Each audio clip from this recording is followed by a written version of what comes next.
Hello, welcome back to my channel guys. তো আমার চ্যানেলে অনেক দিন বাদে একটা ব্লগের ভিডিও নিয়ে আসছি আমি। দুপুরে এখন দুপুর বাজে 3টে। আজকে রান্না বান্না করে স্নান করে পুজো করে উঠতে প্রচণ্ড দেরি হয়ে গেছে। তো জাস্ট পুজো করে উঠলাম। বাইরের ওয়েদারটা খুব সুন্দর, মেঘলা হয়ে আছে। বৃষ্টি না হলেই হলো, বেরোনোর কথা। তো এবার আমি ঝটপট একটু চেঞ্জ করে তাড়াতাড়ি করে লাঞ্চটা করে নেব। আর চলো তোমাদের একবার দেখিয়ে নিই এক ঝলক যে আমি আজকে কি রান্না করেছি। এখানে আছে দই কাতলা, এটা হচ্ছে মাছের তেলের চচ্চড়ি, আর আছে এগ চিলি। হ্যাঁ, অবশ্যই রেসিপিগুলো আমি অবশ্যই তোমাদের সাথে শেয়ার করব আলাদা ভিডিওতে, সেগুলো পরে নেক্সট ভিডিওতে আর কি আসতে চলেছে। প্রচণ্ড খিদে পেয়েছে, তো আমি এখন লাঞ্চটা সেরে নিই, আবার বেরোতেও হবে। তো চলো দেখা হচ্ছে কিছুক্ষণ বাদ। খাওয়া দাওয়া তো কমপ্লিট হয়ে গেছে, এবার বেরাবো বাইরে। মেনলি দুটো জিনিসের জন্য যাওয়া, দুটো না অ্যাকচুয়ালি তিনটে।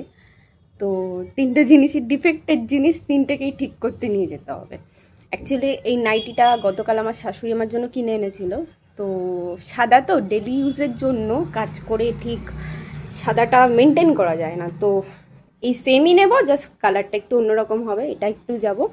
আর একটা হলো, আমার বিয়েতে আমার সব বন্ধুরা মিলে একটা পিতলের রাধাকৃষ্ণ দিয়েছিল, কারণ ওরা জানে আমি খুব রাধাকৃষ্ণের ভক্ত।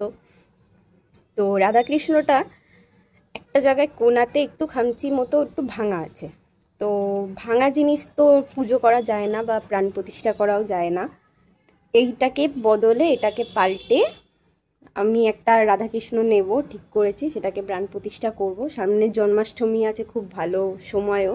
তোমাদেরকে একবার দেখাচ্ছি। এটা যদিও একটু ঝুলটুল পড়ে গেছে, অনেকদিন ধরে ছিল, এটাকে এখন আমি পরিষ্কার করব। এই যে সেই রাধাকৃষ্ণের মূর্তিটা, এটা একদম থেকে ঝুল পড়ে গেছে পুরো। এটাকে এবার আমি একটু পরিষ্কার করে তারপরে নিয়ে যাব বাজারে। থার্ড হলো, এটা আমার অ্যানিভার্সারি রিং। এটা আমাকে আমার শাশুড়ি মা গিফট করেছে। তো এটা অ্যাকচুয়ালি ডায়মন্ডের না, স্টোন বসানো। তো একটা স্টোন এখানে মিসিং আছে, তো এটাকেই ঠিক করাতে নিয়ে যেতে হবে। এটাকে আবার দেবো তাদের কাছে। আর তাদের কাছে আমার একটা ব্যাঙ্গেল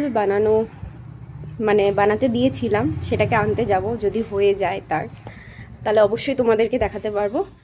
তো এখন একটু জাস্ট 5-10 মিনিট একটু বসে রেস্ট নিই, তারপরে রেডি হয়ে বেরাবো।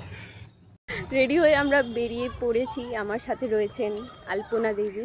হাত নাড়িয়ে না, হ্যালো গাইস করে দাও না। চলে এসেছিলাম আমরা হাতিবাগানে। চারিদিকে লাইটিং দেখে মনে হচ্ছিল যেন পুজোটা চলেই এসছে, আর সত্যিও তাই। পুজো কিন্তু আর বেশি দিন নেই, তার মধ্যে জন্মাষ্টমী, গণেশ পুজো সব কিছু নিয়ে একেবারে বাজার তো রমরমা। তো প্রথমেই চলে এসেছিলাম এখানে কৃষ্ণ ঠাকুর আর রাধা কিনতে। তো আমরা এই দুটো পেয়ার একসাথে কিনেছিলাম, আর গণেশ ঠাকুরটা আগেই কেনা হয়েছিল, তো সেটাকে অঙ্গরাজ করার জন্য দেওয়া হয়েছিল। দেন সোনার দোকান থেকে কাজ টাজ মিটিয়ে আরও যা কাজ ছিল সব কিছু করে বাড়ি ফেরার পথে একটা ঠান্ডা কোকাকোলা নিয়ে একদম রিফ্রেশ হয়ে গেছিলাম। তো বাড়িতে চলে এসেছি ফাইনালি। প্রচণ্ড গরম ছিল বাইরে। তো এই লকেটটা আমার কাছে ছিল, এটা পরার জন্য চেন ছিল না, তো জাস্ট একটা সিটি গোল্ডের নর্মাল চেন কিনে নিয়েছি।